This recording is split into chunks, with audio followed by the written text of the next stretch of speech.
BRS పాలనలో ధరణి పేరుతో ప్రజల భూములను దోపిడీ చేశారని మంత్రి పొంగులేటి శ్రీనివాసరెడ్డి ఆరోపించారు. అసెంబ్లీలో భూభారతిపై చర్చ నిర్వహించారు.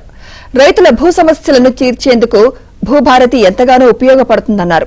తెలంగాణ ల్యాండ్ టైటిలింగ్ యాక్ట్ ని ఎప్పుడు అమలు చేస్తారో చెప్పాలని బీజేపీ ఎమ్మెల్యే ఏలేటి మహేశ్వరరెడ్డి కోరారు.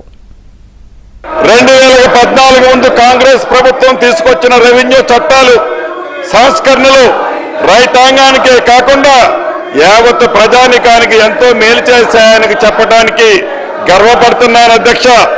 అదే నిబద్ధత, అదే ఆశ, అదే ఆశయాలతో ప్రతిష్టాత్మకంగా ప్రవేశపెట్టిన ఈ భూభారతి 2024 రెవెన్యూ చట్టం నిజమైన ప్రజల చట్టం.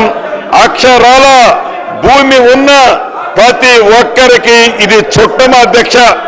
మీరు ఈ భూభారతి చట్టం తీసుకురావడం వల్ల లబ్ధి కన్నా మరి మీరు ఎందుకని చెప్పేసి మరి ల్యాండ్ టైటిలింగ్ యాక్ట్ని మీరు తీసుకురావడం లేదో మరి సభకు తెలియజేయాలి.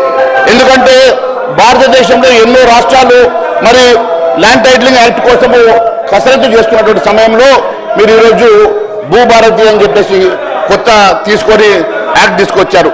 ఈ భూభారతి కేవలం మరి హారతి కోసమా, భూహారతి కోసమా, నిజంగానే భూభారతి మీరు దేనికోసం తీసుకొస్తా ఉన్నారో మరి తెలియాల్సిన అవసరం ఉన్నది. Very very sad sir.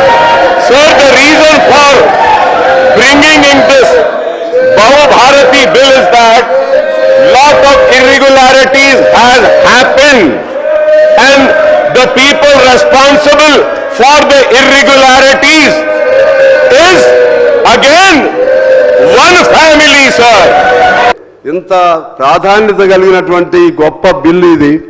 ఇప్పటికే ధరణి పేరుతో ఈ భూమాతను బంధించారు. వీళ్ళు తెలంగాణలో ఉన్నటువంటి రైతాంగాన్ని బంధించారు.